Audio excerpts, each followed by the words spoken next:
Have you ever felt like an outsider in your own family? Like no matter what you do, you're never quite good enough to be included?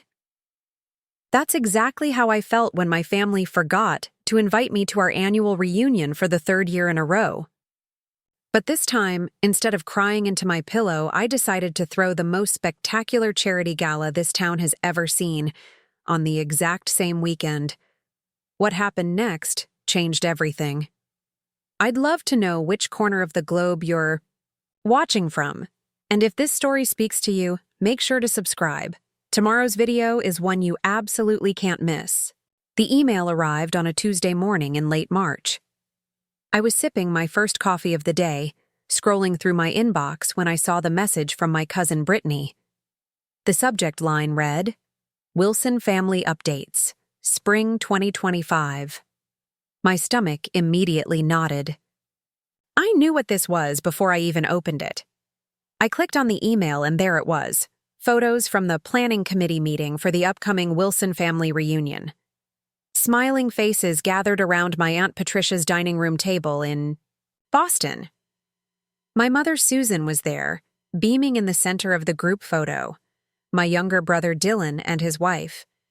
Even my second cousins from Sacramento had flown in for the planning weekend. But I, Amanda Wilson, hadn't received an invitation to the planning committee. Again. I stared at the laptop screen, my coffee growing cold beside me. It was happening for the third consecutive year. The annual Wilson family reunion was being organized, dates were being set, venues booked, and activities planned, all without my input or involvement. The reunion was scheduled for the last weekend, in July at Lake Winnipesaukee in New Hampshire. The email detailed how everyone would be staying at my Uncle Robert's lakeside property, the same way they had for the past 2 years. 2 reunions I hadn't been invited to. I closed my laptop and walked to the window of my apartment in Philadelphia. The city was coming alive with spring, cherry blossoms beginning to bloom in the park across the street. I pressed my forehead against the cool glass and took deep breaths to calm the familiar ache of rejection. It wasn't always this way. Growing up, I had been close with my extended family. Holidays, birthdays, summer vacations, the Wilsons did everything together. But things changed when I decided not to join the family business. The Wilson Financial Group had been founded by my grandfather, Theodore Wilson, in the 1960s. It had grown into a successful regional financial services firm with offices throughout New England. Everyone expected me to join after college, just like my father James had done, and my brother Dylan after him. But I had different dreams. I wanted to work in nonprofit fundraising, to use my skills to help organizations making a real difference in the world. When I told my family I'd accepted a position with the Philadelphia Community Foundation instead of the family firm, the temperature in the room dropped about 30 degrees.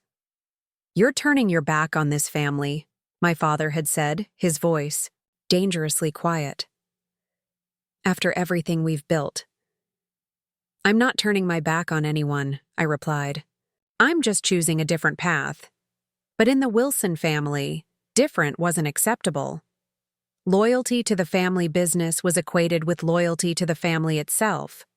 My decision was seen as the ultimate betrayal. The first year they forgot to invite me to the reunion. I told myself it was an oversight.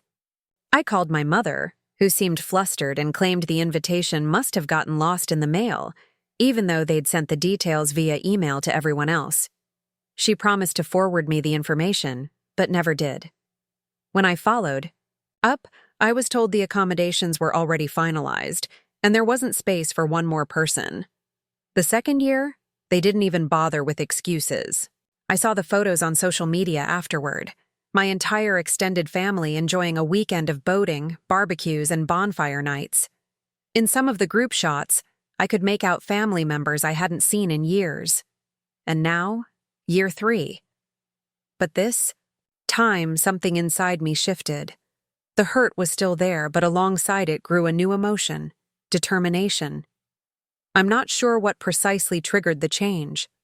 Maybe it was seeing my 5-year-old niece Emma in the planning committee photos, old enough now to notice my absence, and perhaps one day ask why Aunt Amanda never came to family gatherings.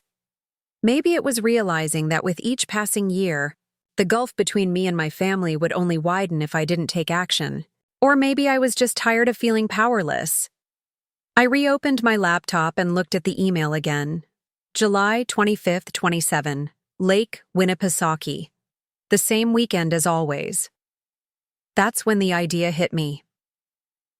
In my 6 years at the Philadelphia Community Foundation, I had built a reputation as one of the city's most effective fundraisers. I had connections with philanthropists, local celebrities, business leaders, and artists. What if, instead of spending another family reunion weekend alone with Netflix and a pint of ice cream, I channeled my energy into something meaningful? The foundation had been trying to launch a new education initiative for underprivileged youth in the city, but we needed a major fundraising event to get it off the ground. We had been discussing a gala for the fall, but what if we moved it up to July, to the exact same weekend as the Wilson family reunion? I picked up my phone and called Olivia Martinez, my boss and the foundation's executive director. Olivia, it's Amanda. I have an idea I want to run by you. An hour later, I had preliminary approval to organize the foundation's first summer Starlight Gala, scheduled for Saturday, July 26th. The goal would be to raise $250,000 for the education initiative, more than twice what we had initially hoped for with the fall event. It was ambitious, maybe even a little crazy. Planning a major fundraising gala in just 4 months was not ideal. But I knew I could do it. And more importantly, I needed to do it. The next few weeks flew by in a whirlwind of activity. I secured the Crystal Ballroom at the Fairmont Hotel in downtown Philadelphia as our venue. It was normally booked a year in advance, but they had a last-minute cancellation for that exact weekend. I took it as a sign. I assembled a committee of the foundation's most dedicated supporters and divided responsibilities. Rachel Cooper, a former events planner who sat on our board, took charge of decor and logistics. Michael Thompson, who owned a successful catering company, volunteered his services at cost. Sophia Williams, a PR specialist and longtime donor, agreed to handle media and publicity. I threw myself into the work with an intensity that surprised even me. During the day, I maintained my regular duties at the foundation while using lunch, breaks and early mornings for gala planning. Evenings and weekends were devoted to securing sponsors, donors, and auction items. 3 weeks into planning, my phone rang with a call from my mother. I hesitated before answering. "Amanda, honey, how are you?" Her voice carried the forced cheerfulness I had come to recognize over the years. "I'm good, Mom. Really busy with work." "That's nice, dear. Listen, I was talking with your Aunt Patricia yesterday, and she mentioned that you haven't RSVP'd to the reunion email yet. I know things have been difficult, but it would mean a lot to the family if you could join us this year." I nearly dropped the phone. After 3 years of exclusion, they were suddenly inviting me? There was no RSVP request in Brittany's email, I said carefully. It was just updating everyone on the planning meeting I wasn't invited to. A pause. "Oh, well, there must have been a mix-up. Of course you're invited, Amanda. Your family." The words should have warmed me, but they left me cold. 3 years of mix-ups was no coincidence. "Actually, Mom, I'm afraid I already have plans that weekend. The foundation is hosting its first major gala, and as the lead organizer, I need to be there." "A work event? Amanda, surely you can get out of that. Family comes first." The irony was so thick I could almost taste it. "That's what I've always believed, Mom. But it seems not everyone in the family shares that view." "What's that supposed to mean?" "It means I wasn't invited to the last 2 reunions, and this year I wasn't included in any of the planning. Now, suddenly there's an invitation, but only after I've committed to a major professional obligation that I can't, and won't, back out of. Amanda Elizabeth Wilson, my mother said, her voice taking on the stern tone from my childhood. No one deliberately excluded you. If you felt left out, perhaps it's because you've chosen to distance yourself from this family. By pursuing a career I'm passionate about? Is that what you call distancing myself? You know exactly what I mean. The Wilson Financial Group has been our family's foundation for 3 generations. Your grandfather built it from nothing. Your father expanded it. Your brother is carrying on the legacy. And you just walked away. There it was. The real issue, laid bare. In their eyes, my career choice was an unforgivable rejection of family tradition. Mom, I respect the business and what it means to all of you. But that doesn't mean it had to be my path, too. And it certainly doesn't justify shutting me out of family gatherings. My mother sighed heavily. No one shut you out, Amanda, but I can see you've made up your mind about missing the reunion. Your father will be disappointed. I'm sure he's used to that by now, I said, immediately regretting the bitterness in my tone. After we hung up, I sat at my desk feeling shaky. Part of me wanted to call her back and apologize, maybe even reconsider the reunion. But another part, the part that had endured years of subtle exclusion and disapproval, knew I needed to stand my ground. A lot of love and effort went into bringing this story to life. If you're enjoying it, we'd be so grateful if you'd subscribe to our channel. Now, back to where we left off. The conversation with my mother only fueled my determination to make the Summer Starlight Gala an unprecedented success. I doubled down on my efforts, reaching out to every contact and calling in every favor I had accumulated over my years in the nonprofit world.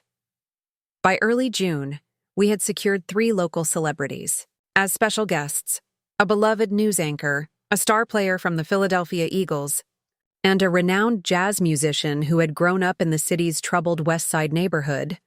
A success story our education initiative hoped to replicate many times over.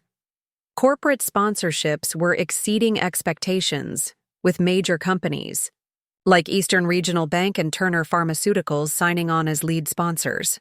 Ticket sales were strong, and the silent auction items were shaping up to be impressive, including vacation packages, fine art, and exclusive experiences. One evening, as I was reviewing the seating chart in my apartment, my phone lit up with a text from my brother Dylan. Hey sis, heard you're skipping the reunion for some work thing. Mom's upset. Can you reconsider? I typed several responses before settling on, not just some work thing. It's the biggest event of my career and I've been planning it for months. Would love to have your support. 3 dots appeared, disappeared, then reappeared. Finally, you know that's not going to happen. Family weekend is sacred. It wasn't sacred enough to include me the last 2 years, I replied. No response came. 2 days later, I received an email from my cousin Brittany, the same one who had sent the original reunion update. The subject line read, "Saw your foundation event online. Looks amazing." Intrigued, I opened it immediately. Amanda, I just saw the promo for your Summer Starlight Gala on Facebook, and it looks incredible. I had no idea you were organizing something so massive. The cause sounds really worthwhile, too. I noticed it's the same weekend as the reunion, which is such a bummer timing-wise. I was really hoping to catch up with you this year. Any chance you'll be able to do both? I read the email twice, trying to detect any sarcasm or hidden agenda, but it seemed genuine. I clicked on Brittany's Facebook profile and saw that she had indeed shared the gala's promotional post with the comment, "So proud of my cousin Amanda Wilson for organizing this amazing charity event. Philly pride? Family talent."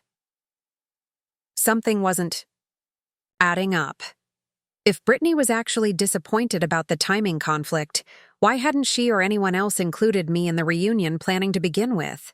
Why was I only hearing about their desire to catch up after the gala had gained public attention?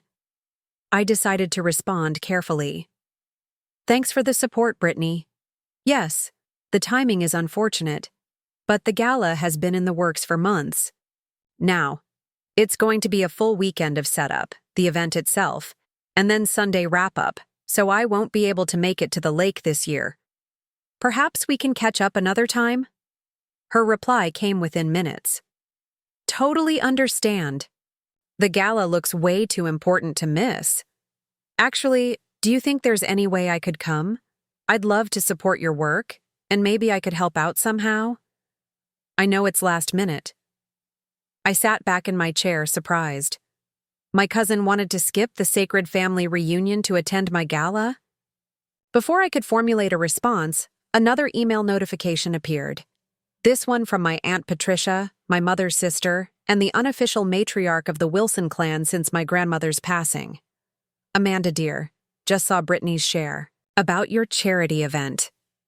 What an accomplishment. The whole family is buzzing about it.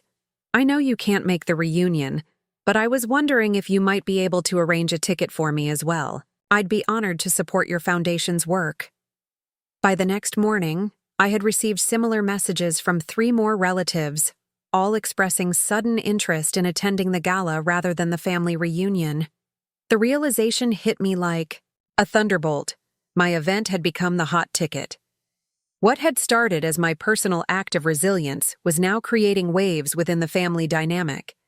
People were choosing sides, and surprisingly, some were choosing mine. I wasn't sure how to feel about this development. On one hand, it was validating to have family members recognize and support my work. On the other hand, I couldn't shake the suspicion that some were more interested in the gala's growing prestige than in genuinely supporting me or the cause. As June turned to July and the gala drew nearer, the situation became even more complicated. Word had spread throughout the extended Wilson family network, and requests for tickets continued to arrive in my inbox. Even my father, who had barely spoken to me since I declined joining the family business, sent a brief email asking if there might be room for your mother and me at this event of yours. The gala had sold out weeks ago, but I had held back a table, initially intended for last-minute major donors. Instead, I now allocated those seats to my family members who had reached out, including my parents, Aunt Patricia, Brittany, and a few others. Meanwhile, I heard through the grapevine that Uncle Robert was furious that so many people were abandoning the reunion for my publicity stunt. My brother Dylan sent me a scathing text accusing me of deliberately scheduling the gala to compete with the reunion out of spite. The truth was more complicated than that. Yes, the timing had been intentional, but it wasn't about creating a rivalry. It was about reclaiming a weekend that had become painful for me, transforming it into something positive and meaningful. But I knew that explanation wouldn't satisfy those who were determined to see my actions in the worst possible light. 1 week before the gala, as I was finalizing details with the venue coordinator at the Fairmont, my phone buzzed with a notification. It was a Facebook post from my mother, who rarely used social media. She had shared the gala's promotional video with a lengthy caption expressing pride in my accomplishments and excitement about attending the event. While we'll miss the traditional family gathering at the lake this year, she wrote, James and I couldn't be prouder to support our daughter Amanda's incredible work with the Philadelphia Community Foundation. Family is about supporting each other's dreams, even when they take us in unexpected directions. I read the post 3 times, tears welling in my eyes. Was this a genuine change of heart? Or was my mother simply saving face publicly now that the family reunion was clearly going to be underpopulated? I wanted to believe it was the former, but years of subtle rejection had made me wary. That evening, as I sat at my kitchen counter reviewing the final guest list, I realized that the gala had evolved into something far different from what I had initially envisioned. What began as my way of coping with family exclusion had somehow turned the tables entirely. Now, instead of being the one left out, I was at the center of an event that was drawing my family members away from their own tradition. The question was, what would happen when we all came face to face at the gala? And what would this mean for the future of the Wilson family dynamics? The day of the Summer Starlight Gala arrived with perfect weather, clear skies and mild temperatures, unusual for Philadelphia in late July. I woke at dawn, too keyed up to sleep any longer, and watch the sunrise from my apartment window. By 8 a.m., I was at the Fairmont Hotel overseeing the transformation of the Crystal Ballroom. A small army of vendors and volunteers bustled around, hanging twinkling lights that resembled stars, arranging centerpieces of white lilies and blue hydrangeas, and setting up the stage where the jazz musician would perform later. Amanda, the ice sculpture just arrived, but there's a problem with the design, said Rachel Cooper, rushing toward me with clipboard in hand. I followed her to the service entrance where delivery men were unloading a massive block of ice carved into the foundation's logo, but the proportions were wrong, making the symbol look distorted. It's all wrong, Rachel said. Should we reject it? Try to get a last-minute replacement? I studied the sculpture, then pulled out my phone and showed Rachel the promotional materials for the gala. Actually, let's keep it. The proportions match our earlier logo perfectly. We can place it by the entrance as a symbol of how far we've come since the foundation's beginning. It'll add a storytelling element. Rachel looked skeptical but nodded. That's why you're in charge. You always find the silver lining. If only... She knew how much practice I'd had at that particular skill. By noon, the ballroom was coming together beautifully. The tables were set with fine china and crystal, each place setting accompanied by a small gift bag containing tokens from the children who would benefit from our education initiative, handwritten thank you notes, small artwork, and bracelets made in their after-school programs. I was inspecting the audio-visual setup when my phone buzzed with a text from Brittany. Just checked into the hotel. Can't wait to see you tonight. What time should we come down? I had arranged for my family members to stay at the Fairmont, using some of the complimentary rooms the hotel had offered as part of our venue package. The gesture felt important, a way of showing that despite everything, they were welcome in my world. Doors open at 6, I texted back. But feel free to come by the ballroom around 5 if you want a preview. As the afternoon progressed, my nervousness grew. Not about the event itself. Those details were meticulously planned, but about facing my family in this new context. Especially my father, whose approval I had unconsciously sought even while rebelling against his expectations. At 4:30, I retreated to a small office adjacent to the ballroom to change into my gown, a floor-length midnight blue dress with subtle beading that caught the light when I moved.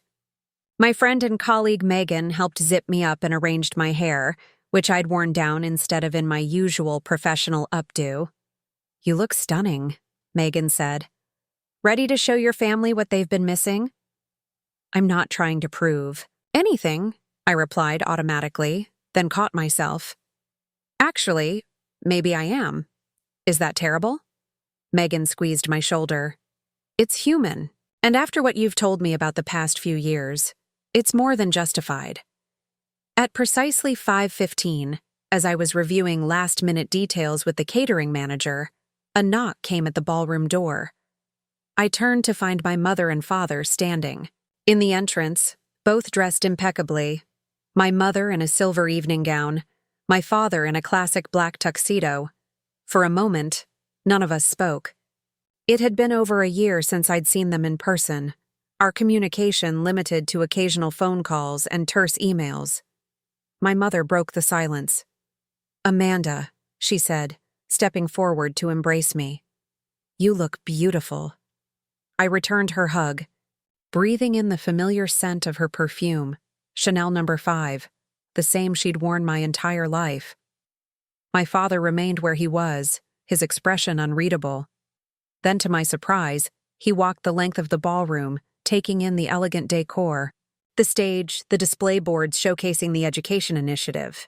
This is quite impressive, he said finally, turning to face me.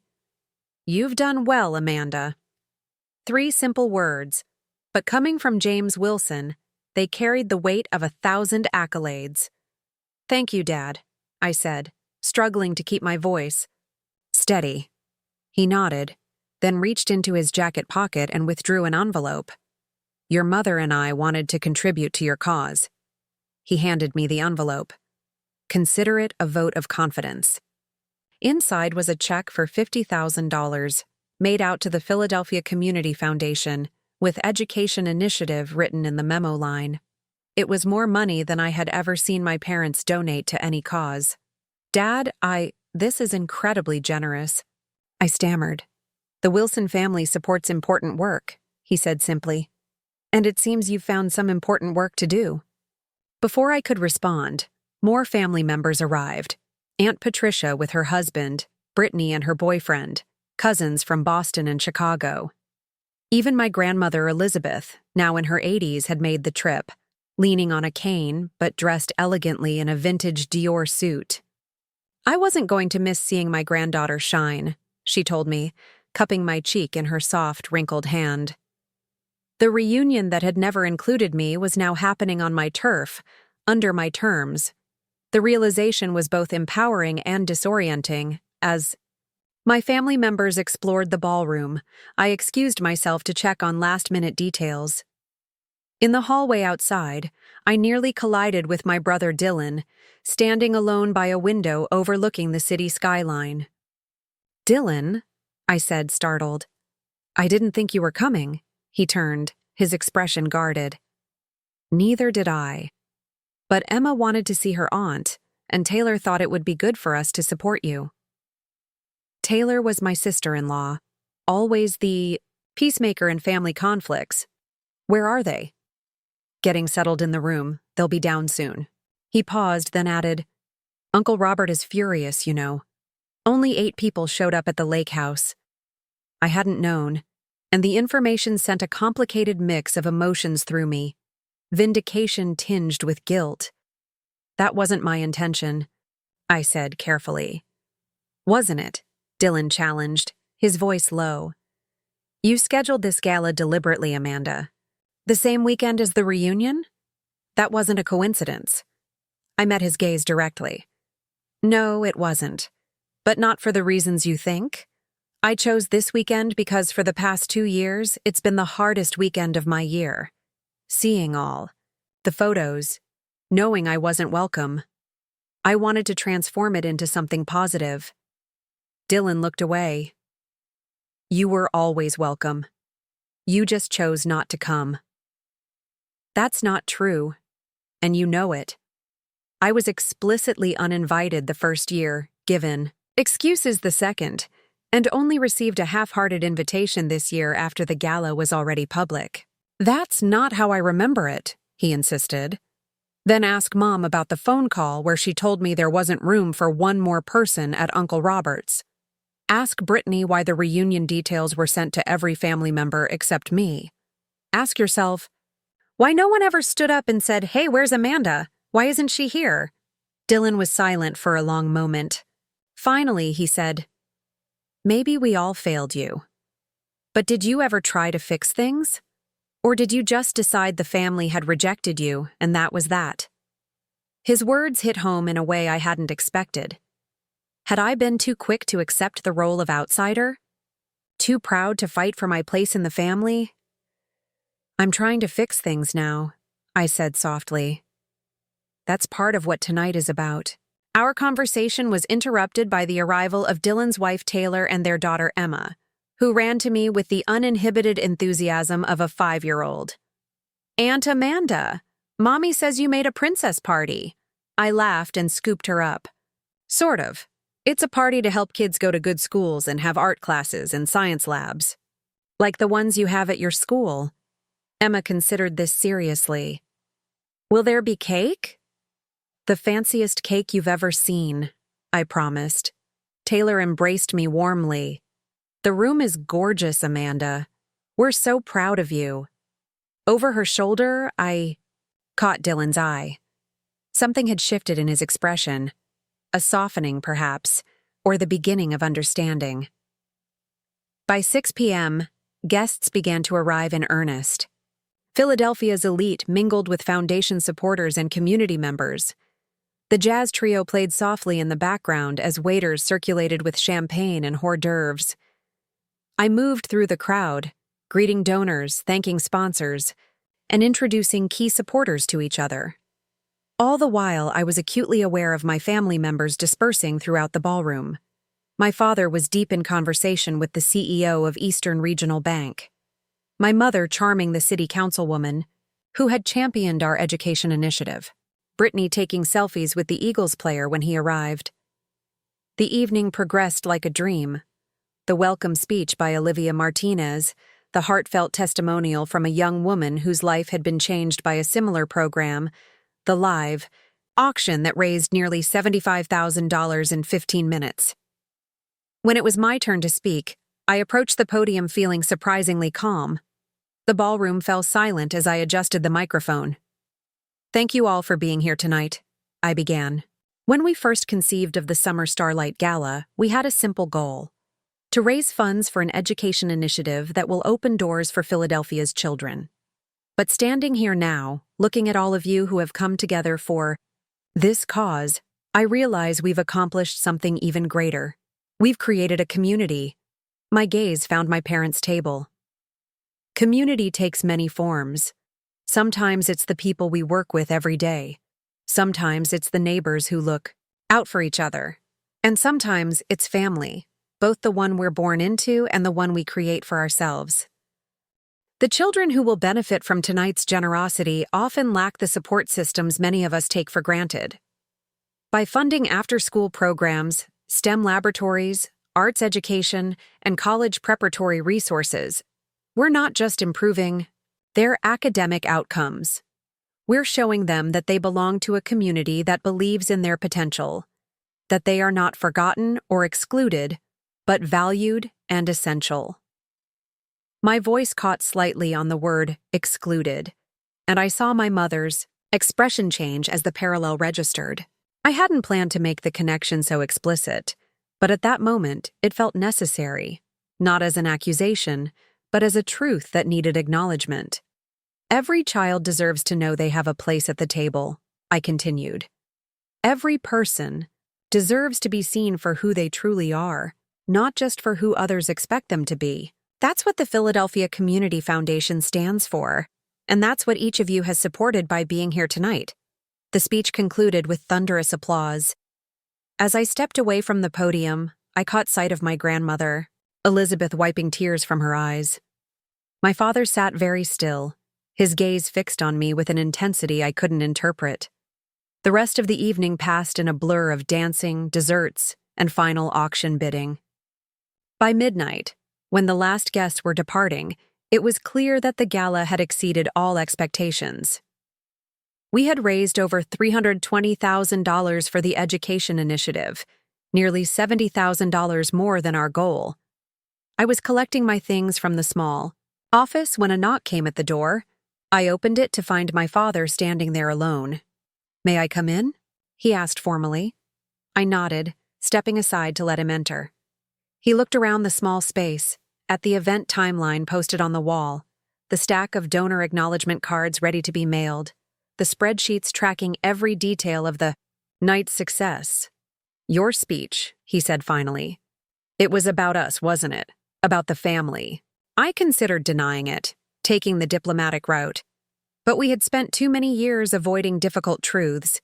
Partly, I admitted, but it was also genuinely about the children we're helping. He nodded slowly.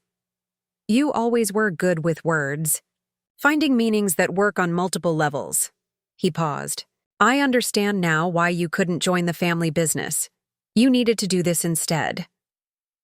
The acknowledgement, so long in coming, left me momentarily speechless. "I still don't entirely understand your choices," he continued, "but I respect what you've built here. And I'm sorry if my disappointment made you feel unwelcome." "It wasn't just you, Dad," I said quietly. "It was everyone. The reunion exclusions, the subtle comments, the way no one ever asked about my work. We handled it badly," he conceded. "All of us. Perhaps me most of all." He reached into his pocket and withdrew a small velvet box. "Your grandmother asked me to give you this tonight." Inside was a pair of sapphire earrings I recognized immediately. My grandmother's prized jewelry, worn only on the most special occasions.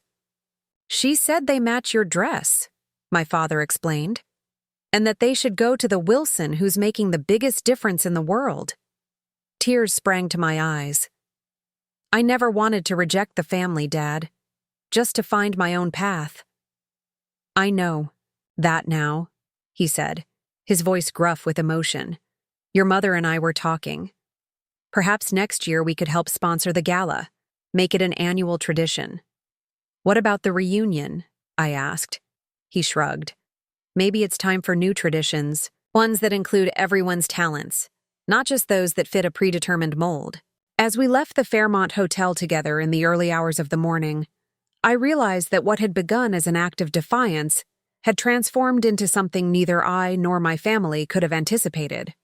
A bridge back to each other, built on new understanding and respect. The exclusion that had hurt me so deeply had led to this moment of reconnection. By creating my own gathering rather than continuing to seek admission to theirs, I had ultimately found a way to bring the family together on different terms. Walking through the quiet Philadelphia streets beside my father, I felt a weight lifting that I hadn't even realized I'd been carrying. The weekend wasn't over yet. There would be brunch with the family tomorrow, more conversations, probably some lingering tensions to navigate. But for now, at this moment, I was no longer the outsider looking in.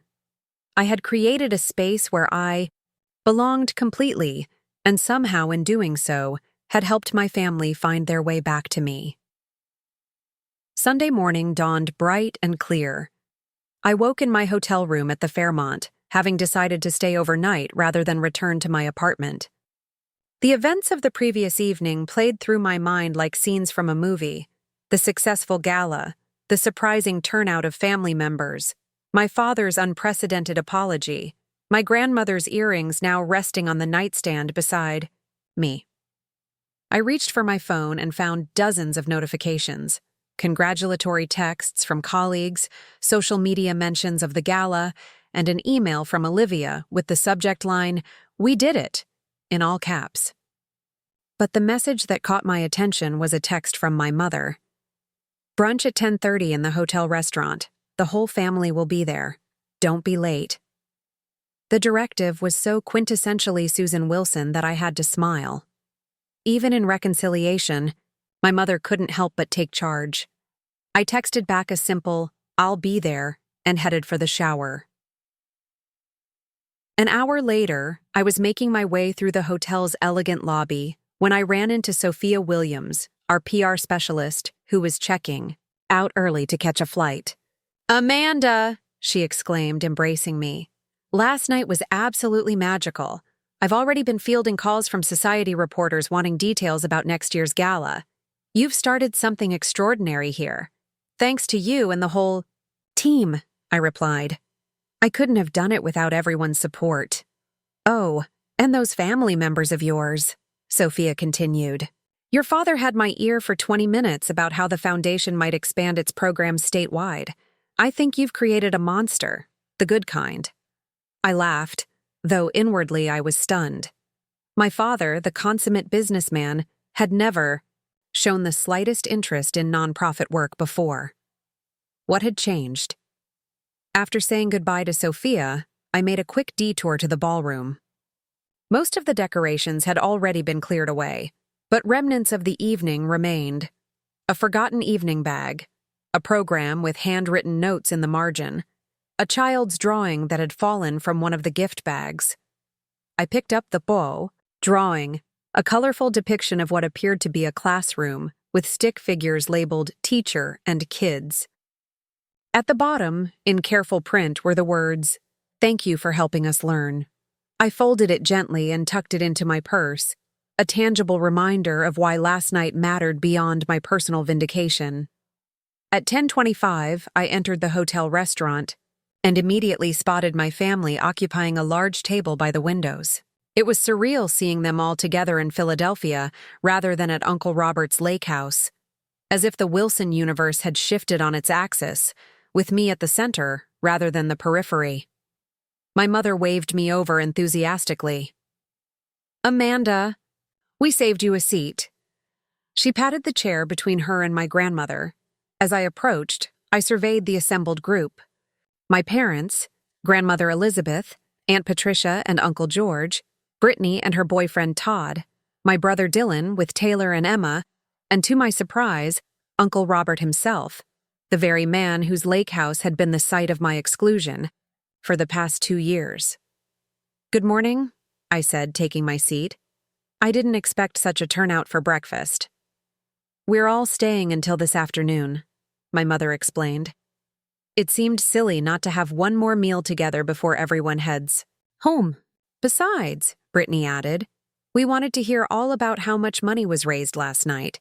The total wasn't announced before we left." "Over $320,000, I said, unable to keep the pride from my voice. "Almost 30% more than our goal." A chorus of congratulations erupted around the table. "That's extraordinary," Aunt Patricia said, "especially for a first-time event." Uncle Robert cleared his throat. "Yes, well done, Amanda." His tone was stiff but not unkind. "Your grandmother tells me the money is for education programs?" I nodded, surprised by his interest. Uncle Robert had always been the most conservative member of the family, skeptical of handouts, as he called them. "For underserved communities in Philadelphia," I explained. "After-school programs, STEM labs, arts education, mentoring. The kinds of opportunities that can change a child's entire trajectory." He took a sip of his coffee. "I might know some people who could help with the mentoring side. Business leaders who could give talks, offer internships." I blinked in astonishment. "That would be incredible, Uncle Robert. We're always looking for community partners." He nodded once, decisively. "I'll send you some names." The conversation flowed more easily after that, moving from the gala to family news, shared memories, and plans for upcoming holidays. My niece, Emma, kept everyone laughing with her dramatic retelling of how she had tried every dessert at the gala while her parents weren't looking. "Daddy said I'm going to have sugar nightmares," she announced. "But I didn't. I dreamed about being a scientist who helps frogs not be extinct." "That sounds like a wonderful dream," I told her. "Maybe you'll grow up to be a conservation biologist." "What's that?" she asked, eyes wide. "Someone who studies animals and their habitats to protect them and make sure they don't disappear from our world." Emma considered this seriously. "Can I do that and also be a ballerina?"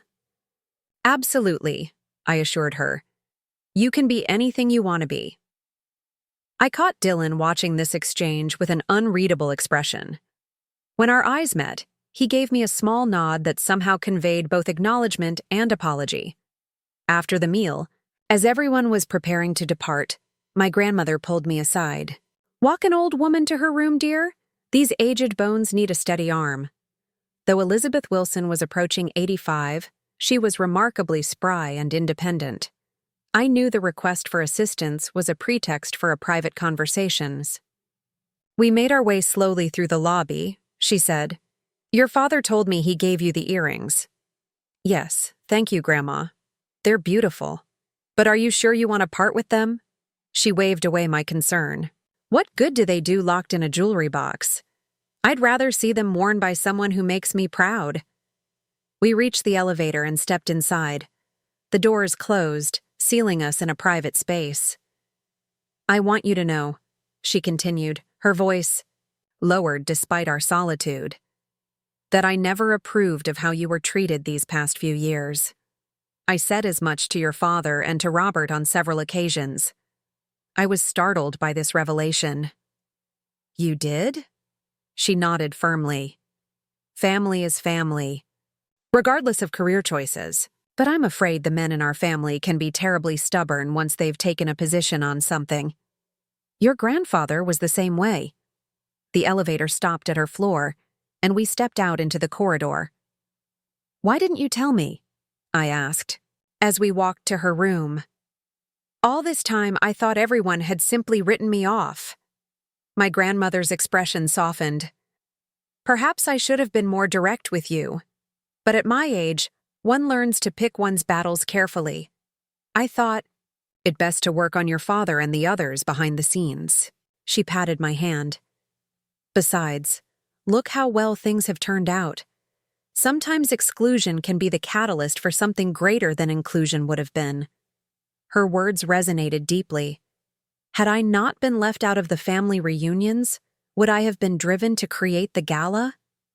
Would my professional accomplishments have been recognized by my family in the same way?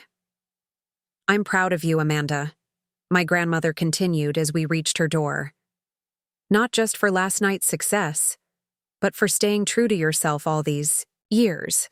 It takes courage to chart your own course, especially when those you love are pulling you in a different direction. I helped her pack her few belongings and escorted her back downstairs where my parents were waiting to drive her to the train station.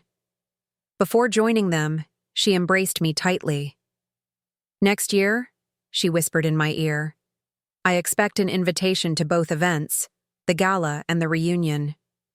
Because I have a feeling there will be both from now on. After seeing my grandmother off, I found myself alone in the hotel lobby. Most of my family had already departed, returning to their homes in Boston, New York, and Chicago. Only Brittany remained, waiting for her boyfriend to bring the car around. So, she said, sidling up to me. That was quite a weekend. It certainly was, I agreed. You know, I feel like I should apologize, Brittany said, uncharacteristically serious. When Aunt Susan and Uncle Robert decided not to invite you to the reunion planning meetings, I should have said something.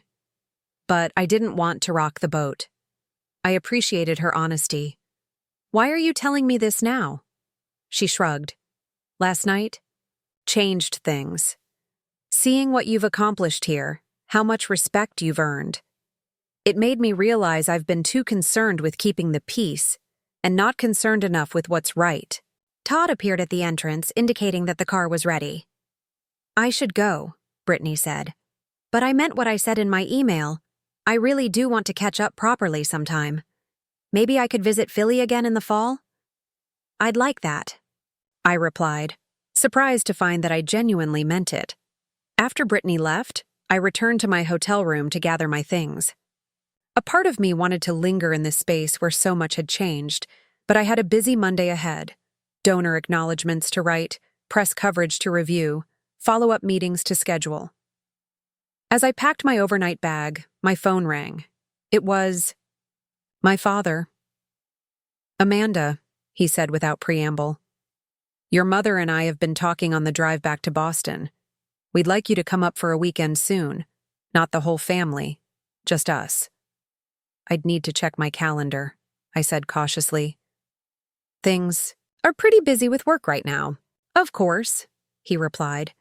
But make time if you can. There are things we should discuss in person. His tone was serious, but not ominous. Still, I felt a flutter of unease. What kinds of things? A pause. For one, I'd like to talk about setting up a Wilson Family Foundation. Something separate from the business but connected to our name. Something that might create a bridge between your world and ours.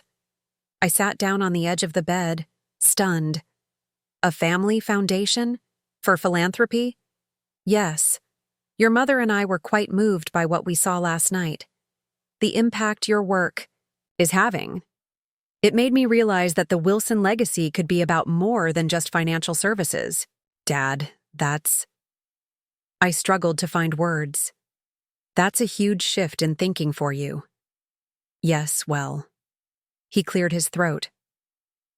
Sometimes it takes seeing something through new eyes to recognize its value.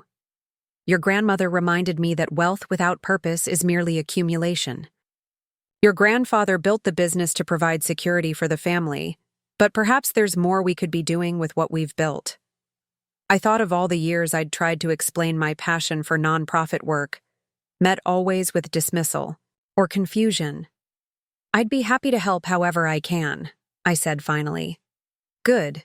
We'll expect you in 2 weeks then. The weekend of August 10th. After we hung up, I stood by the window of my hotel room, gazing out at the Philadelphia skyline, the city I had chosen as my home, the place where I had built a life and career outside my family's expectations. For so long, I had defined myself in opposition to the Wilsons, their business focus, their traditional values, their inflexibility. When they excluded me from the reunions, it had seemed to confirm that we were fundamentally incompatible, that I would always be the outsider. But perhaps the boundaries weren't as rigid as I had believed. Perhaps there was room for bridging our different worlds rather than choosing between them. My phone buzzed with a text from Olivia. Emergency response meeting at 1 p.m. The mayor's office called. They want to talk about expanding our education initiatives citywide. Reality rushed back in. The gala might be over, but its impact was just beginning. And I had work to do. I checked out of the hotel and caught a cab back to my apartment, where I changed into work clothes and reviewed my notes from recent planning meetings. By the time I reached the foundation's offices, I had shifted fully back into professional mode.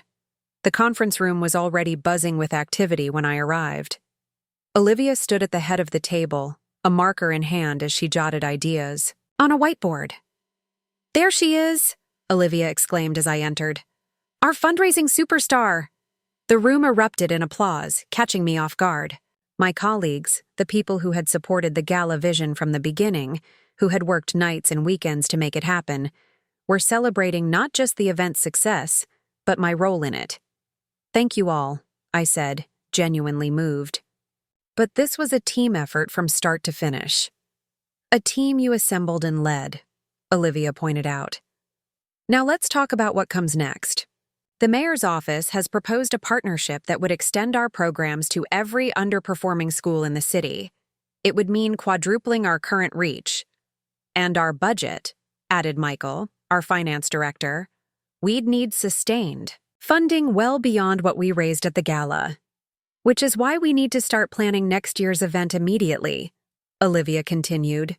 "The gala can become our signature annual fundraiser, the cornerstone of a much larger development strategy." As the meeting progressed, ideas flew around the room: corporate partnerships, grant opportunities, donor cultivation events. The energy was electric, the possibilities seemingly limitless.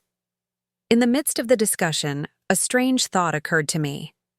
None of this would have happened if my family had simply included me in their reunion. My exclusion had been painful. Yes, but it had also been the catalyst for creating something new and meaningful. Sometimes being left out forces you to build your own table instead of waiting for a seat at someone else's. Later that evening, after the meeting had concluded and most of my colleagues had gone home, I sat alone in my office reviewing the weekend's events, both personal and professional. On my desk lay 2 symbols of the dramatic shift that had occurred: a preliminary report on the gala's fundraising success and my grandmother's sapphire earrings, still in their velvet box. A knock at my office door interrupted my reflections. It was Megan, stopping by on her way out. "Still here?" she asked. "I thought you'd be home resting after the big weekend." I smiled, just tying up some loose ends and thinking. "About your family?" She leaned against the doorframe. "You never told me how it all went down with them." "It was unexpected," I said after a moment. "They showed up. They contributed. My father even apologized, in his way." "Wow," Megan raised her eyebrows. "So all it took was you organizing a major society event that raised over $300,000 to get them to acknowledge you were right all along?" I laughed. "Something like that. Although it's more complicated than right and wrong. I think we're all seeing things differently now." "Including you?" Megan's question was perceptive, as always. "Maybe," I admitted. "I've spent years defining myself against my family, the nonprofit rebel rejecting the corporate dynasty. But that's still letting them define the parameters of who I am." And now? I considered the question carefully. Now I'm thinking that maybe I don't have to choose between being a Wilson and being Amanda. Maybe I can be both on my own terms. Megan nodded. Integration instead of opposition. I like it. She pushed off from the doorframe. Just don't lose that rebellious streak entirely. It's what makes you such a force to be reckoned with. After she left, I turned back to my desk and opened my laptop. A new email had arrived from my father, with the subject line, Wilson Family Foundation, Initial Thoughts. 3 years ago, such an email would have been unimaginable. One weekend had transformed decades of family dynamics. As I began to read my father's detailed proposal, I felt a sense of possibility that extended beyond the immediate reconciliation with my family. The boundaries that had seemed so fixed, between my nonprofit world and my family's corporate realm, between exclusion and belonging, between past hurts and future potential, were more permeable than I had realized. The gala I had created as an act of defiance had become a bridge instead of a barrier. And while I had no illusions that all family tensions were magically resolved, something fundamental had shifted.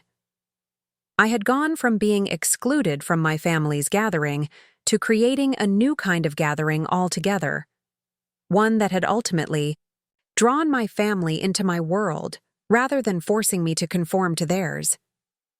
Sometimes the most powerful response to exclusion isn't fighting for inclusion, but creating something new entirely.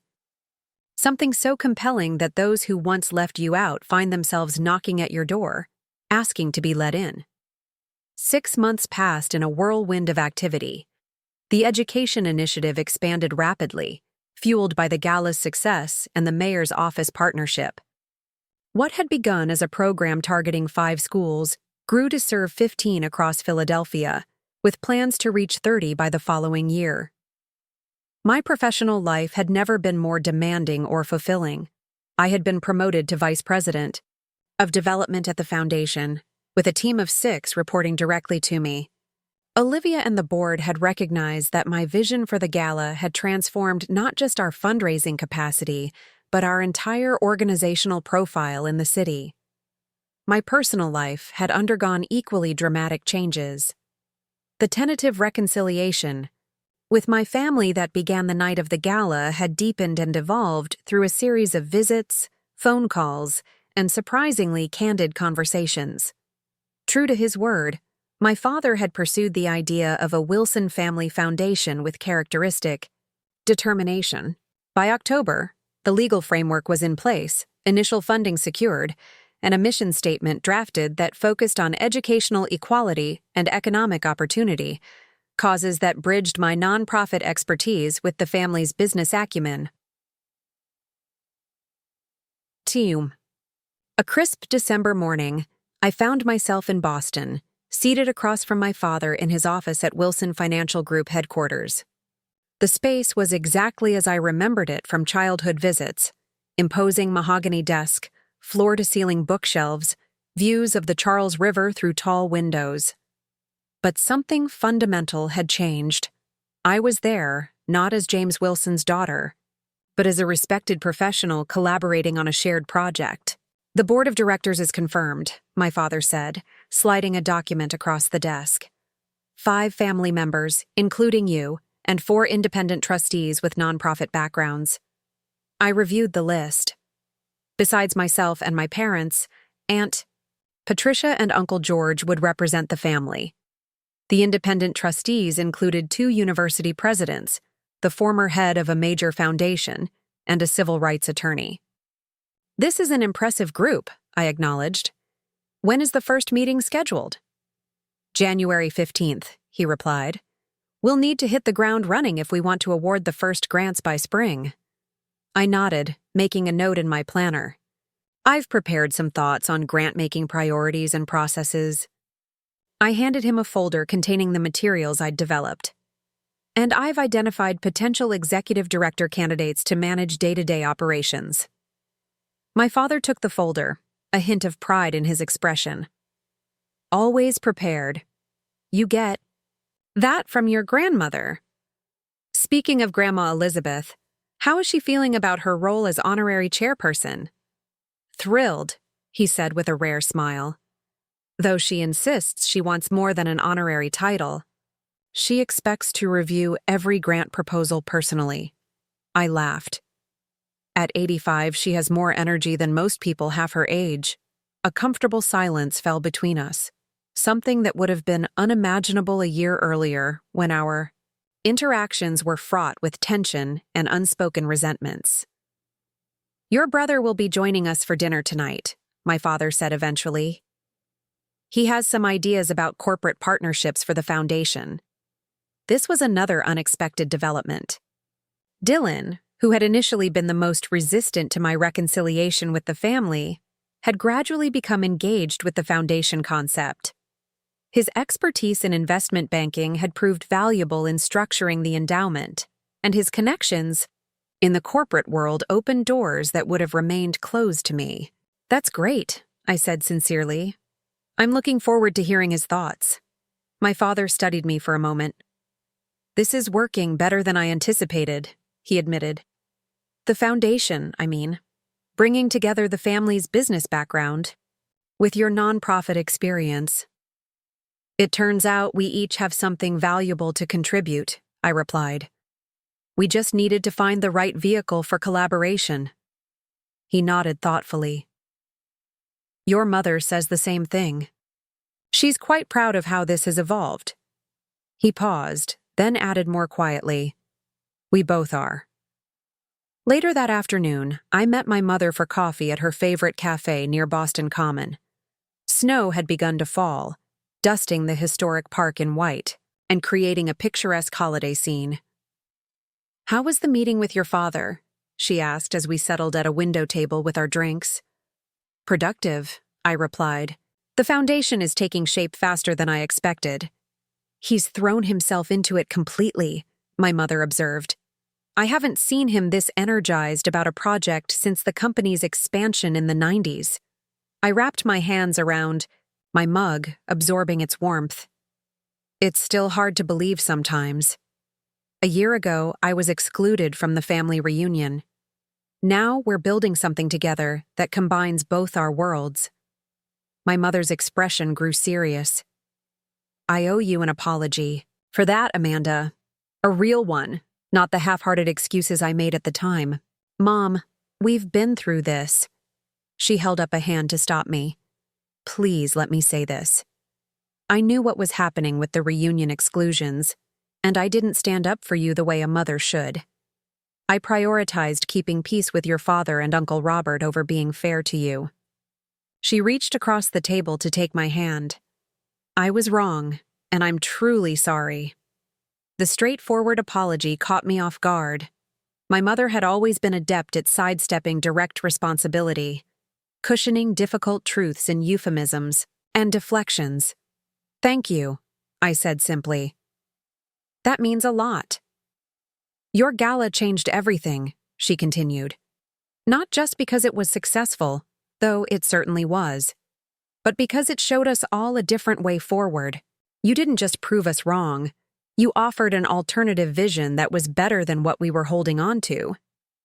I considered her words. I didn't plan it that way. Initially, I just wanted to transform a painful weekend into something positive.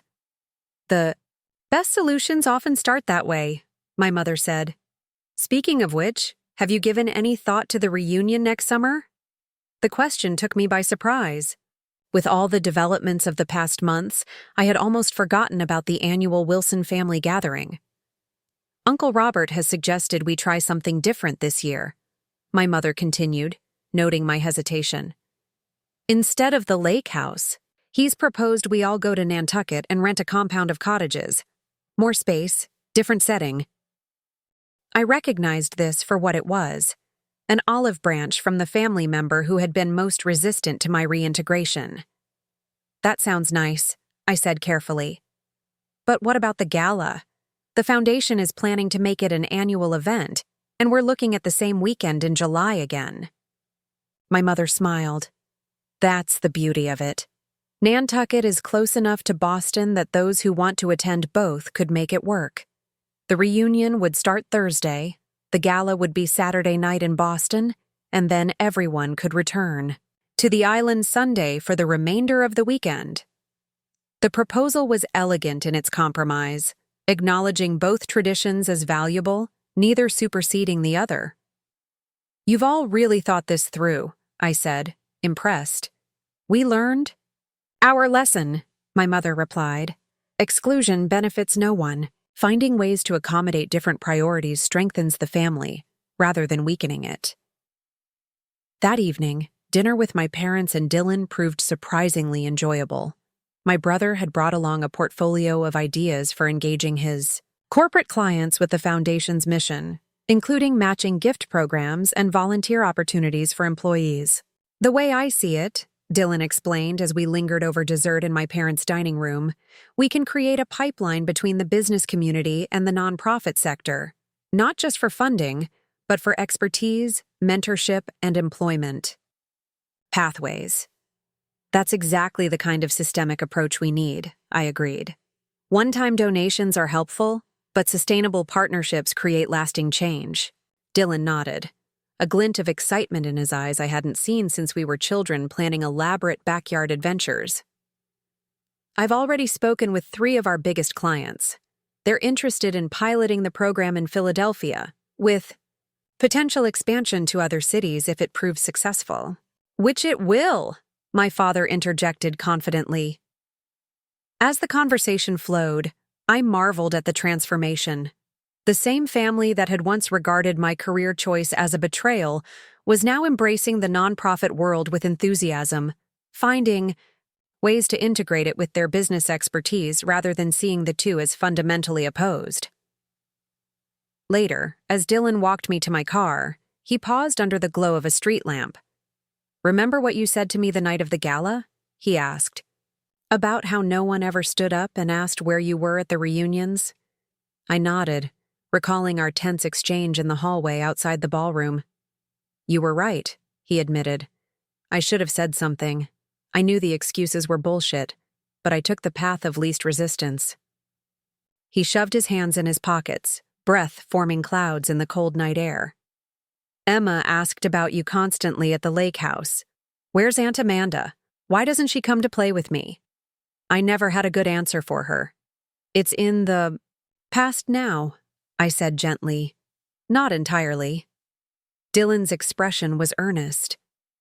"I don't want to be the kind of person who stands by when something isn't right, or the kind of father who teaches his daughter that family loyalty means blind adherence to tradition rather than standing up for what's fair."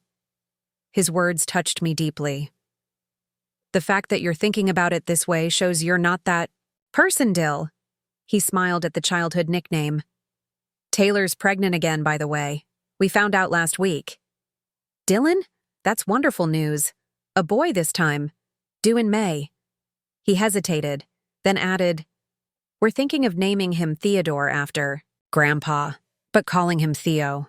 Our grandfather's legacy had always been a complex issue between us, Dylan embracing it by joining the family business, me seemingly rejecting it by choosing a different path. The gesture of naming his son after our grandfather while giving him a distinct identity felt symbolic of the new understanding we were forging. "Grandpa would have liked that," I said, "and Theo is a great name." The next morning, before flying back to Philadelphia, I visited my grandmother at her Beacon Hill townhouse. She greeted me at the door wearing a casual pantsuit that somehow managed to look elegant rather than relaxed. "Just in time," she declared, ushering me inside. "I've made scones and the tea is steeping." We settled in her sunroom, winter light streaming through the windows onto potted ferns and orchids that flourished under her care. "Your father tells me the foundation is coming along nicely," she said, pouring tea into delicate cups. "Very nicely," I confirmed. "We should be operational by February." "Good."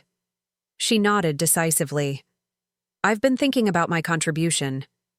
Grandma, you've already been incredibly generous with the initial funding." She waved away my comment. "Money is the Easy part. I'm talking about something more significant. She set down her teacup and looked at me directly. I want to deed the Martha's Vineyard property to the foundation. I nearly choked on my tea. The Vineyard estate had been in the Wilson family for 3 generations, a sprawling property with a main house and guest cottages overlooking the ocean. It was worth millions and held decades of family memories. That's an enormous gift, I managed. But are you sure? What about keeping it in the family? It will be in the family, she replied firmly, just in a different way. The foundation is a Wilson enterprise as much as the financial group. More importantly, the property can serve a purpose beyond occasional family vacations. She explained her vision. The estate would become a retreat center for education professionals, serving underprivileged communities. During the school year, it would host training programs, conferences, and wellness retreats. In summer, it would offer camp experiences for students from the foundation's partner schools. The family would still have access for 2 weeks each August, she added. Enough time for a proper gathering without monopolizing the resource. I was stunned by the scope of her proposal and the thoughtfulness behind it. This is incredible, Grandma. But what does Dad think? And Uncle Robert? A mischievous smile crossed her face. They don't know yet. I wanted to discuss it with you first, given your expertise in the nonprofit sector. She sipped her tea. But they'll come around to the idea. They usually do, eventually. I laughed, recognizing the steel beneath her refined exterior, the same determination that had built and sustained the Wilson family through generations. Besides, she continued, it's high time the Wilson legacy extended beyond finance. Money is useful, but what we do with it defines us.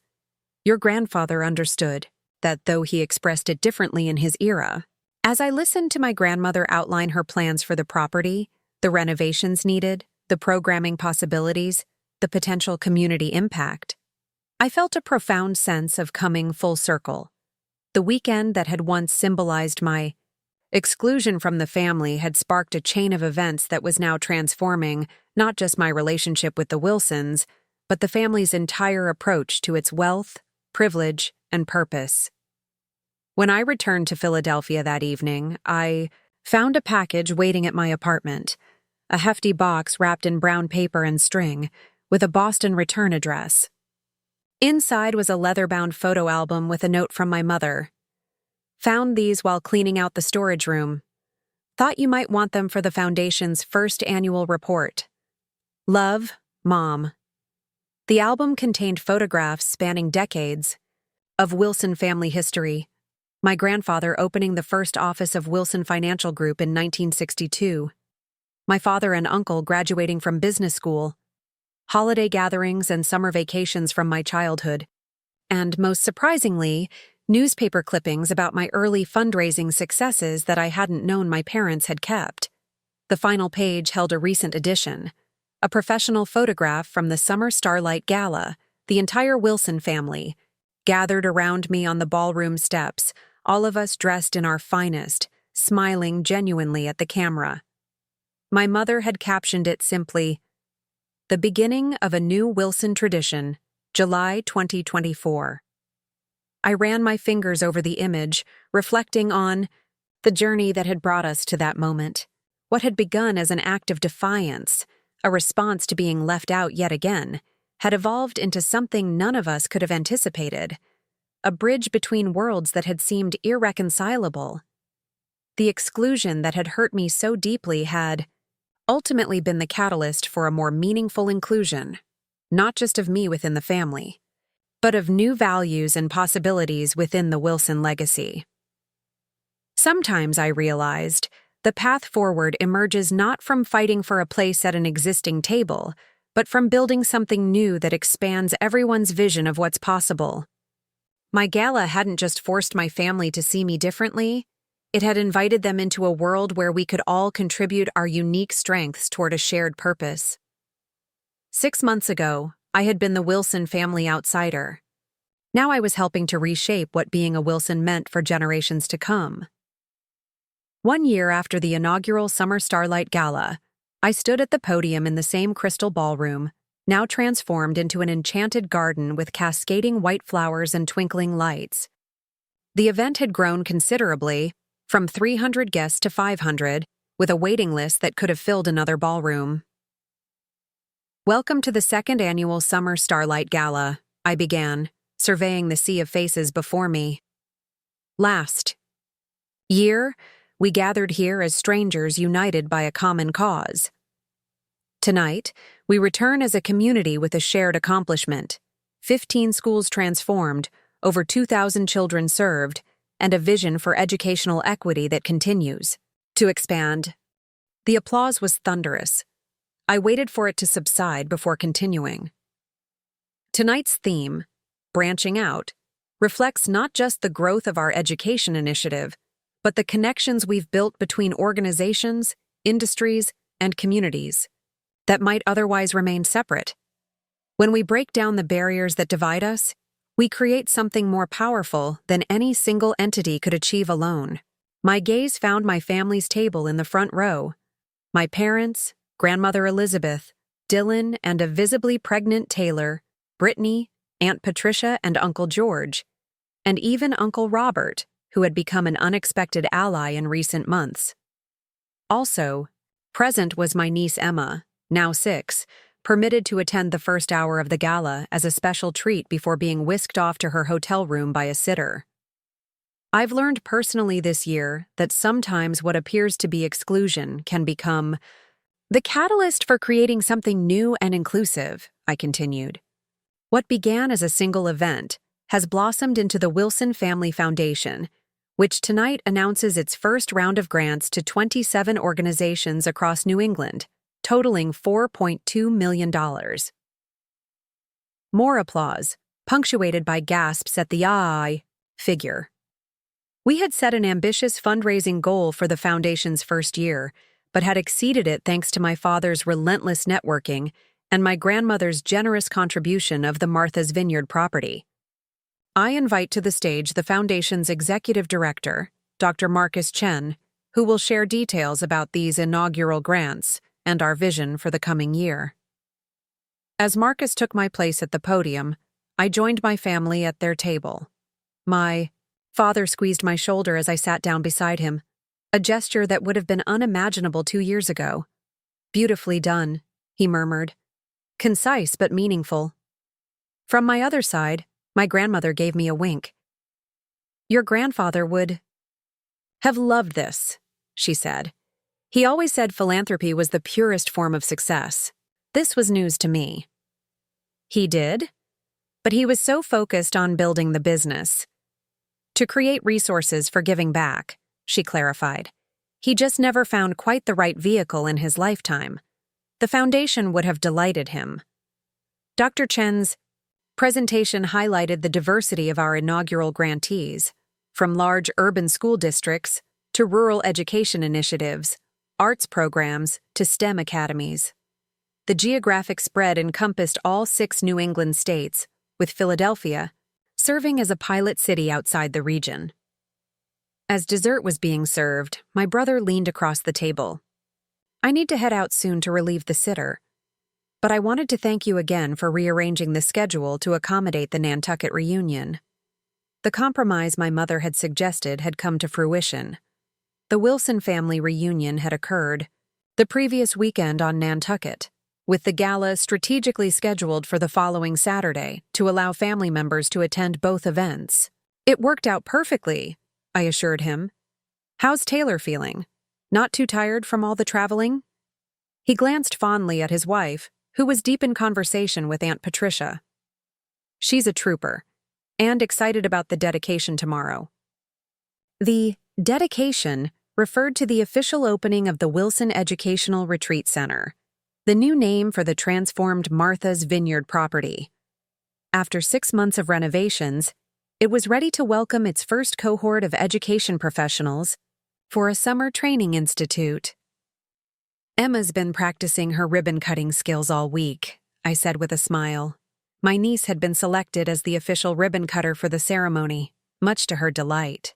The role recognized not just her status as the youngest Wilson, but the symbolic importance of the next generation in our family's evolving legacy. The remainder of the gala unfolded flawlessly. The live auction raised record amounts.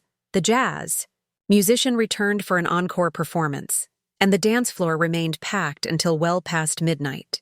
Throughout the evening, I found myself constantly shuttling between conversations with donors, civic leaders, educators, and family members who had now become active participants in this world I had once inhabited alone.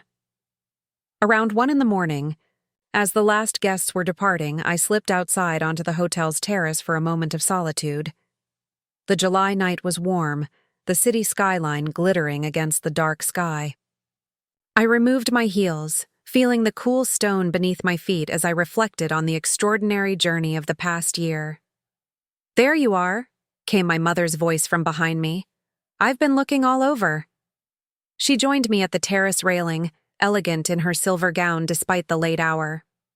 "Just needed a minute to breathe," I explained.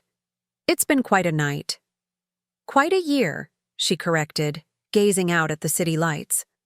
"I don't think any of us could have predicted where that first gala would lead." I nodded in agreement. The foundation, the retreat center, the expanded education initiative, it's grown beyond anything I imagined. "I wasn't referring only to the professional accomplishments," my mother said, "though those are certainly impressive. I meant what happened within the family." I turned to look at her. In the soft lighting, with her guard down, she appeared both older and more approachable than the polished, somewhat remote figure who had dominated my childhood memories. "We needed shaking up," she continued.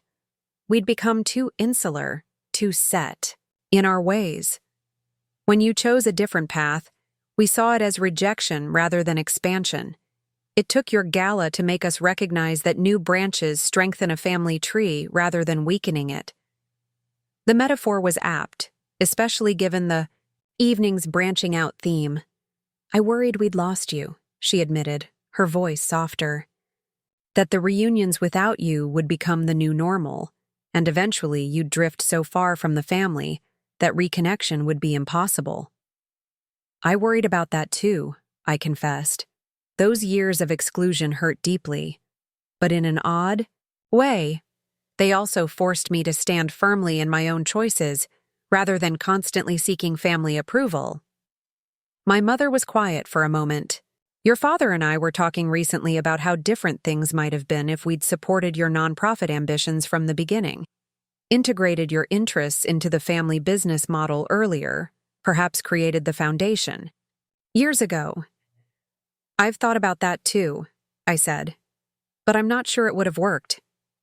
I needed to build something of my own first, to prove myself outside the Wilson name before I could bring my expertise back to the family." She nodded slowly. "Perhaps you're right, and perhaps we needed to see what you could accomplish independently before we could truly value your vision." She smiled wryly. "Stubborn pride runs deep in this family." "I've noticed," I said dryly, eliciting a laugh from my mother. A comfortable silence fell between us as we stood side by side, watching the occasional car navigate the streets below. Finally, my mother spoke again. "Do you remember what your father gave you after your high school graduation?" The question seemed to come from nowhere. "A briefcase," I recalled. "Monogrammed leather with the Wilson Financial Group logo." "And you never used it," she said, a statement rather than a question. "It didn't fit who I was becoming," I admitted. It felt like another attempt to steer me toward the family business. "It was," she acknowledged. "We were so certain of the path you should take that we couldn't see the person you actually were." She reached into her evening bag and withdrew a small jewelry box. "This is long overdue."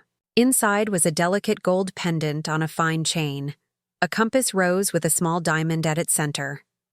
"To honor your path," my mother explained as she fastened it around my neck. "The one you charted for yourself when we were too stubborn to see its value."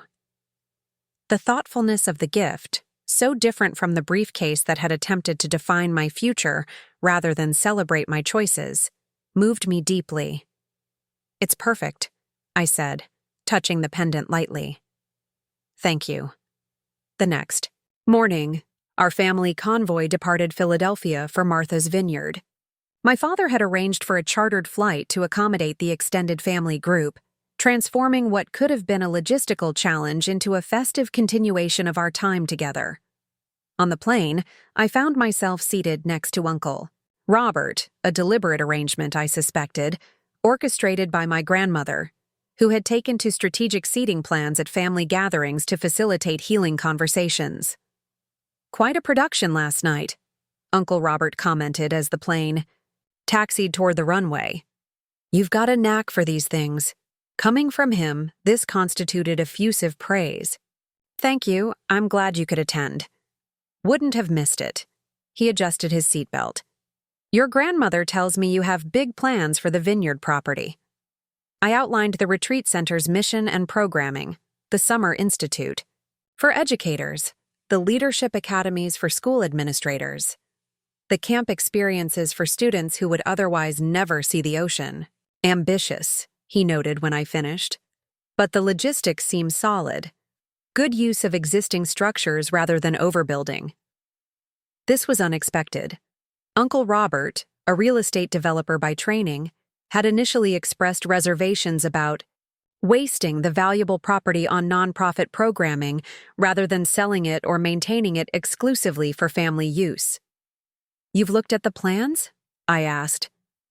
"Reviewed them with your father last week," he confirmed. "Made a few suggestions about maximizing the space without compromising the aesthetic. Hope you don't mind." "Not at all," I assured him. "We need that kind of expertise." He nodded, satisfied. "Your cousin Kevin has some ideas about updating the tech infrastructure too. Pro bono, of course." Kevin, Uncle Robert's son, ran a successful IT consulting firm in Chicago. He had attended the gala but maintained a cordial distance from the foundation work until now. "That would be incredibly helpful," I said. "The connectivity on the island can be challenging." A hint of a smile crossed Uncle Robert's typically stern features. "The Wilson talent pool is deep and diverse. About time we started drawing on all of it instead of funneling everyone into finance." The remainder of the flight passed pleasantly, with family members moving between seats to chat, share photos from the gala, and discuss plans for the weekend ahead. My niece Emma eventually settled beside me for the landing, clutching the oversized ceremonial scissors she had insisted on bringing in her carry-on bag. "Aunt Amanda, is it true that kids like me are going to stay at the big house for camp?" "That's right," I confirmed. "But not until next summer. This year, it's just for teachers and principals." She considered this thoughtfully. "That's okay. Teachers need vacations too. My teacher, Ms. Peterson, says sometimes her brain gets tired from all the kid questions." I laughed. "That's exactly why we're creating this place, so teachers can rest their brains and learn new things too." Emma nodded sagely. "Like a school for teachers." Exactly like that. The dedication ceremony took place that afternoon on the Grand Lawn, overlooking the ocean. Rows of white chairs faced a podium and the main entrance to the sprawling house, where a wide blue ribbon had been strung across the doorway. The Wilson family occupied the front row, alongside foundation trustees, local officials, and representatives from the first cohort of educators who would be using the facility. Media outlets from Boston and Martha's Vineyard documented the event, which had generated significant interest as the largest philanthropic development on the island in decades. My grandmother, as the property's donor, spoke first, her voice remarkably strong despite her years. "This house has witnessed 4 generations of Wilson family memories," she told the assembled crowd. "Now it begins a new chapter as a place of learning, growth, and community. What greater legacy could there be than to extend the privileges we've enjoyed to those working on the front lines of educational equity?" My father followed, explaining the foundation's mission and the retreat center's role within it. Then came Brief remarks from Dr. Chen and the superintendent of Boston Public Schools, whose teachers would comprise the first training cohort. Finally, it was my turn at the podium. Transformation rarely follows the path we expect, I began. A year and a half ago, I found myself excluded from a family tradition that had once been central to my life. That exclusion led me to create something new, a fundraising gala that unexpectedly became a bridge reconnecting me with my family in deeper, more authentic ways. I gestured toward the house behind me. This retreat center represents the next stage of that transformation. What was once a private family sanctuary becomes a shared resource. What was once exclusive becomes inclusive. What once divided us now unites us in a common purpose that honors both our business acumen and our commitment to social good. As I invited Emma forward for the ribbon cutting, I caught my grandmother's eye in the front row. She gave me an almost imperceptible nod that somehow conveyed both approval and a depth of understanding that transcended the occasion. Emma, taking her responsibilities with utmost seriousness, approached the ribbon with the oversized scissors. With some assistance from my father, she managed to cut through the blue satin, declaring the Wilson Educational Retreat Center officially open. That evening, as the sun set over the ocean, the Wilson family gathered on the bluff behind the main house. Lawn chairs had been arranged in a wide semicircle facing the water, with a small bonfire pit in the center. It was a scene reminiscent of past family gatherings, but with subtle differences that reflected our evolving relationships. Dylan's newborn son. Theo slept peacefully in Taylor's arms. Brittany sat cross-legged on the ground, deep in conversation with my father about potential corporate partnerships. Emma darted between adults, collecting shells from the beach below to distribute as official Wilson Retreat Center souvenirs. I found myself beside my grandmother, who observed the scene with evident satisfaction. "Not bad for a year's work," she commented, as Uncle Robert's laugh rang out from across the circle, a rare sound that indicated how much had changed. "We've come a long way," I agreed. "Though I still can't quite believe how different things are from last summer." "I can," she said confidently. "The seeds were always there. They just needed the right conditions to flourish."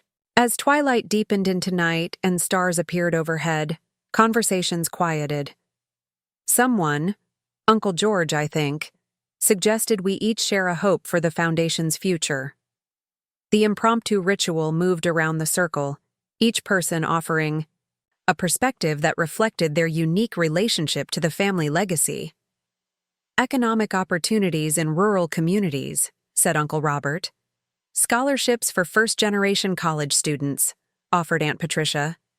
"A world where every child has a favorite subject in school," said Taylor, always focused on the personal impact. When it was my turn, I found myself momentarily overwhelmed by the journey that had brought us to this moment, from exclusion to reconciliation, from division to shared purpose. "My hope," I said finally, "is that 20 years from now, when Emma and Theo are adults, the Wilson name will be associated not just with financial success, but with meaningful contribution. That they'll see no contradiction between professional achievement and social responsibility, between personal ambition and community investment." My father nodded slowly, the firelight illuminating his features. "That's a legacy worth building." As the evening wound down, I walked along the shoreline, listening to the rhythmic sound of waves against the sand. The past 18 months had transformed not just my relationship with my family, but my understanding of what exclusion and inclusion truly meant. Being left out of the reunion had hurt deeply at the time, but it had forced me to create something authentic rather than simply seeking acceptance on others' terms.